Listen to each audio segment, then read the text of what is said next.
Chérif, bonsoir. 3 jours fériés pour la Tabaski. Sûr que ça t'intéresse, je te vois sourire d'ailleurs. Bonsoir, Moustapha Diakhaté. Bonsoir Mamadou Ibrakan. Dewenati. Dewenati, balmak balnalak. Une idée qui est de vous justement à l'occasion de la Tabaski. Vous préconisez 2 jours fériés. C'est une idée qui vous a caressé l'esprit à partir de quel moment? Depuis très longtemps. Vous savez que les Sénégalais, la Tabaski fait partie des grands moments de mobilisation et de déplacement des populations du Sénégal. Depuis quelque temps, depuis plusieurs années, j'ai constaté que les Sénégalais rencontrent énormément de difficultés pour aller faire la Tabaski et revenir le lendemain travailler.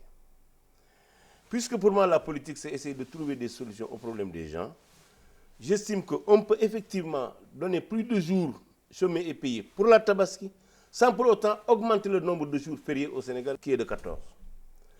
Je prends un exemple. Le lendemain de Tamkharit, je crois qu'on peut l'affecter au lendemain de la Tabaski. Parce que la Tamkharit, quand bien même c'est une fête religieuse, n'a pas le même statut religieux, spirituel et social que la Tabaski.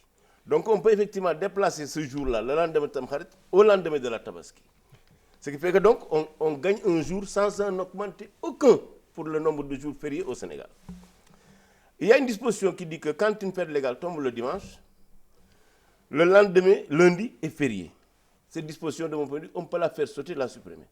Ça nous permettra de gagner des jours fériés et en affecter un pour la Tabaski, ce qui fait que la veille de la Tabaski, le jour de la Tabaski et le lendemain de la Tabaski seront fériés. En même temps, nous allons réduire le nombre de jours fériés au Sénégal. Je crois que c'est une piste qu'on peut explorer. En tout cas, moi, j'ai émis l'idée. Oui. Elle est là au niveau de l'opinion. On la discute.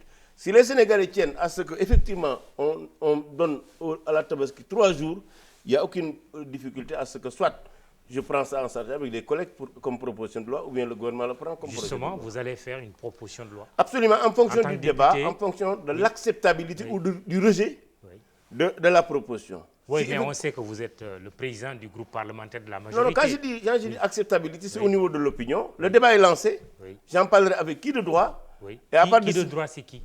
Qui de droit, c'est d'abord les Sénégalais. Qui de droit, c'est d'abord les employeurs. Qui de droit, c'est d'abord les syndicats. Qui de droit, c'est aussi les hommes politiques de ce pays. Donc j'en discuterai avec tout le monde pour voir ce qu'on peut faire concrètement pour permettre aux Sénégalais d'observer la Tabaski, de fêter la Tabaski chez eux et revenir travailler dans des meilleures conditions. Le Sénégal est composé de musulmans, mais aussi de chrétiens. Absolument. Qu'est-ce que vous dites mais écoutez, par rapport au fait non, eux, ils n'ont pas ce problème. Oui. Eux, les chrétiens n'ont pas ce problème que les Sénégalais rencontrent au niveau de la Tabaski. Parce que la Tabaski, c'est la seule fête, à part le Magal et le Gamou, qui mobilise les Sénégalais, qui font que les Sénégalais se déplacent. Maintenant, il y a Popengine, c'est réglé, c'est déjà férié. Donc à ce niveau, il n'y a pas de problème. Je crois que c'est les musulmans aujourd'hui, à travers la Tabaski, qui ont des problèmes et qui, de mon point de vue, la solution se trouve dans le réaménagement des jours chômés et payés pour les fêtes musulmanes. C'est là où il faut agir et permettre aux musulmans donc, de disposer de 3 jours. Je crois que c'est une préoccupation qui date de très longtemps, mais malheureusement, ça n'a pas été pris en charge. En tout cas, moi, je les pose sur la table parce que, comme je vous l'ai dit tout à l'heure, pour moi, la politique, c'est la recherche de solutions des problèmes que rencontrent les Sénégalais. Est-ce que vous sentez l'Assemblée nationale emballée par cette idée, parce que c'est elle qui vote les lois? Oui, je crois qu'il n'y aura pas de problème quand cette idée... Je vous rappelle que c'est notre 12e législature, avec le magistère de Macky Sall, que le Magal de Touba a été déclaré sur férié, chômé et payé. Et ça n'a pas posé de problème. C'est une solution d'un problème que les Sénégalais rencontrent, que les députés rencontrent, que leurs militants rencontrent, leurs électeurs rencontrent, que les Sénégalais rencontrent tous les jours. À chaque fois qu'on a un jour, la Tabaski, au milieu de la semaine, les gens ont des difficultés pour rentrer et travailler. Et hier, moi j'étais à Dakar, je me suis promené à Dakar, j'ai fait un saut à Pékin, je suis allé à Rufisque, mais les rues, ce mardi-là, qui est jour ouvrable, étaient moins animées que le dimanche. Ça veut dire que les gens ne pouvaient pas revenir pour Si cela devrait se faire, 2-3 jours fériés, chômés et payés, à condition qu'on n'en rajoute pas encore. Une fois que c'est légiféré, avoir l'habitude de reprendre le travail quand la fête est terminée. Absolument, absolument. Oui. Là aussi, je crois qu'il y a des efforts que le pays doit faire. Ouais. Les Sénégalais doivent apprendre à aller au travail aux heures indiquées et à ne quitter les lieux de travail qu'après. C'est quoi? Il faut qu'on apprenne à nous lever tôt. Vous savez que le progrès, c'est pour les peuples qui se lèvent tôt. Absolument. Nous, au Sénégal, nous devons apprendre à nous lever tôt et à travailler dur si nous voulons nous en sortir. faudrait-il légiférer sur le mouton, le prix du mouton? Absolument. Cette année, on a déploré la cherté. Je ne sais pas est-ce qu'on va légiférer ou bien c'est le gouvernement qui va prendre des actes réglementaires. Mais Mamadou Ibra, le prix du mouton doit être encadré. On ne peut pas laisser ce face-à-face entre les musulmans qui veulent acheter un mouton de Tabaski et les vendeurs de moutons. Ce face-à-face seul, c'est au détriment des acheteurs. Le rapport de force est inégal. C'est pourquoi je crois que le gouvernement doit prendre des dispositions pour donner des fourchettes de prix par rapport au poids du mouton et à son âge. En France, c'est un pays libéral, mais quand même, le prix du mouton est encadré pour la Tabaski. Je crois que la même chose doit être faite au Sénégal. Résultat, beaucoup de Sénégalais n'ont pas eu leur mouton. Mais absolument, parce que beaucoup de moutons invendus aussi. Oui, évidemment, c'est un gâchis. Donc je crois qu'on peut effectivement encadrer le prix en fonction du poids du mouton, en fonction peut-être, pourquoi pas même, de la race du mouton, et en fonction peut-être de l'âge du mouton. Tout ça, je crois qu'on peut prendre, mais donner des fourchettes de prix indépassables. Parce que même quelqu'un qui va quelque part acheter un mouton à 50 000, 60 000 francs et venir vendre ça à Dakar à 200 000 francs, c'est inacceptable. Je crois qu'aussi, il faut qu'on pense quand même. Vous savez, tu le dis tout à l'heure, faire de la politique, c'est aussi chercher des solutions aux problèmes des gens. Or, les Sénégalais, non seulement ont des problèmes de déplacement pour aller faire la Tabaski, mais aussi ont des problèmes pour acheter le mouton, parce que quand même, avec la libéralisation du prix, en général, c'est les vendeurs qui fixent les règles du jeu, et ce n'est pas une bonne chose. Les prochaines législatives dans quelques mois, vous avez eu à parler de législature marquée par l'immobilisme. Vous le maintenez? Oui, absolument. Vous savez qu'il y a deux volets sur lesquels l'Assemblée travaille. C'est le volet vote des lois, etc. Ça, je crois qu'à ce niveau, il n'y a rien à dire, on le fait. Mais là où nous avons péché, particulièrement avec cette 12e législature, c'est le contrôle de l'action du gouvernement. Je crois que très honnêtement, on peut mieux faire. D'autant plus qu'avec la dernière révision constitutionnelle, maintenant, non seulement nous contrôlons l'action du gouvernement, mais nous évaluons les politiques publiques. C'est une responsabilité nouvelle pour l'Assemblée nationale. Mais je crois que peut-être pour ce qui reste, nous allons nous rattraper. En ce qui concerne justement le contrôle de l'action du gouvernement, il y a beaucoup de propositions de loi de députés, il y a des demandes de mise en place de commissions d'enquête parlementaire. Et sur ce terrain, quand même, nous n'avons pas beaucoup de bons résultats. C'est mon sentiment. Et vous n'avez pas peur d'une cohabitation, que l'opposition obtienne la majorité? Vous êtes sûr de garder votre majorité? Mais bien sûr, vous savez, franchement.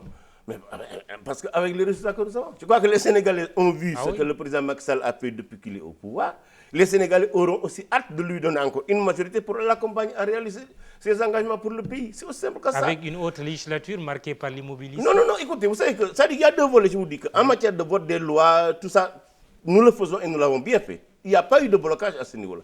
Là où, de mon point de vue, on devait mettre le curseur, c'est le contrôle de l'action du gouvernement. Et à ce niveau, en termes de création de commissions d'enquête, en termes de mise en place de groupes d'études, de missions d'information, sur ces terrains-là, quand même, je crois que nous n'avons pas beaucoup fait. Et nous n'avons pas moins bien fait que les autres législatures. Donc c'est l'Assemblée nationale, en tant qu'institution, qui, de mon point de vue, qui doit se doter des instruments qui lui permettent d'accomplir ces missions, qui, de mon point de vue, sont les marqueurs d'une Assemblée moderne. C'est-à-dire le contrôle de l'action du gouvernement et l'évaluation des politiques publiques. Vous irez à ces législatives dans le cadre du Benno? Absolument. Benno Bokk Yakaar. C'est l'option du président Macky Sall. Avec Benno en 2012 pour gagner la présidentielle, avec Benno pour gagner les législatives de 2012, avec Benno pour gagner les locales, avec Benno pour le référendum, avec Benno pour le Haut Conseil des collectivités, avec Benno pour les prochaines majorités présidentielles. Un des cadres de l'APR a dit que l'APR n'excluait pas de revendiquer la présidence de l'Assemblée nationale si vous remportiez la majorité. Écoutez, qu'en pensez-vous? Je crois que d'abord, il faut attendre d'abord il faut gagner d'abord les législatives. Oui, absolument. Il faut gagner d'abord les législatives. Il faut nous mobiliser pour gagner d'abord les législatives. Oui. Maintenant, pour ce qui concerne la présidence de l'Assemblée nationale, moi je fais confiance au président Macky Sall. La personne qui désignera sera mon candidat. Vous n'avez pas de candidat, vous? Absolument. Je n'ai pas de candidat. Et si tout ce qu'il fera, qui puisse lui permettre de rendre intacte et unie la coalition Benno Bokk Yakaar, j'y adhère. Le choix du président Moustapha Niasse, c'est dans ce sens-là. Nous sommes avec des gens qui nous ont accompagnés pour que Macky Sall soit élu président de la République. Et le président Macky Sall a pris l'engagement de gouverner ce pays avec eux. Et jusqu'à présent, cette longévité que nous avons au niveau de Benno Bokk Yakaar, qui est une première dans l'histoire politique du Sénégal, est due à la capacité de Macky Sall de partager ses responsabilités avec les citoyens qui l'ont aidé à être président de la République. Et c'est cette option-là qui va continuer. La parité est indexée par certains, comme étant source de difficultés pour faire les listes. Faut-il revenir sur la parité? Mais pas du tout. Vous savez qu'il y a ce qu'on appelle la culture phallocratique ou patriarcale qui règne dans ce pays. Mais moi qui suis président du groupe, qui fréquente les femmes de l'Assemblée nationale, je sais que la valeur ajoutée de la parité a été inestimable. Représenter le peuple, personne ne peut le faire mieux qu'une femme. Défendre les intérêts des populations, personne ne peut le faire mieux qu'une femme. Et les femmes qui sont à l'Assemblée nationale s'acquittent bien de cette mission-là. Je les félicite et je souhaite qu'il y ait davantage de femmes au niveau de l'Assemblée. Quitte à ce que les partis ou coalitions rencontrent des difficultés. Mais écoutez, vous savez confectionner leur liste. Moi, c'est le pays. C'est un peu l'argument qui est mis souvent sur la table. Le Sénégal, c'est 52% de femmes. Ce sont ces femmes-là qui m'intéressent plus que les appareils politiques. Il faut qu'on fasse tout pour qu'au niveau de toutes les institutions de la République du Sénégal, que la femme soit bien représentée. La parité partout? Partout. Sur l'ensemble du territoire? Mais écoute, moi je souhaite même qu'il y ait parité dans le gouvernement. Mais je souhaite même ça. Mais la femme n'est pas une roue de secours pour l'homme. C'est une citoyenne qui doit prendre sa place dans la République. J'espère que ce n'est pas de la démagogie. Mais du tout, je crois très honnêtement. Pour avoir le vote des femmes. Vous savez, Mme Aïda Mbodj, ma collègue et sœur, m'avait d'ailleurs même désigné comme khalife général des femmes parlementaires. J'assume ce rôle-là de défenseur des femmes du Sénégal. Changeons de sujet. La révocation d'Ousmane Sonko, vous faites partie des premiers, parmi en tout cas ceux qui sont au pouvoir, à s'en prendre à lui en disant même qu'il fallait revoir son cas ou étudier son cas au niveau de l'Assemblée nationale. Il est révoqué, vous êtes content? Absolument pas. On ne peut pas être content de ça. Oui? Pourquoi vous vouliez que son cas soit légiféré? Écoutez, vous savez, ce que ce monsieur a fait à la République, il a violé le Code général des impôts. Il a violé la loi portant au statut de la fonction publique. Il a violé le code pénal. Il a violé le code de déontologie des agents de la DGID. Un haut fonctionnaire, c'est des attitudes et des comportements.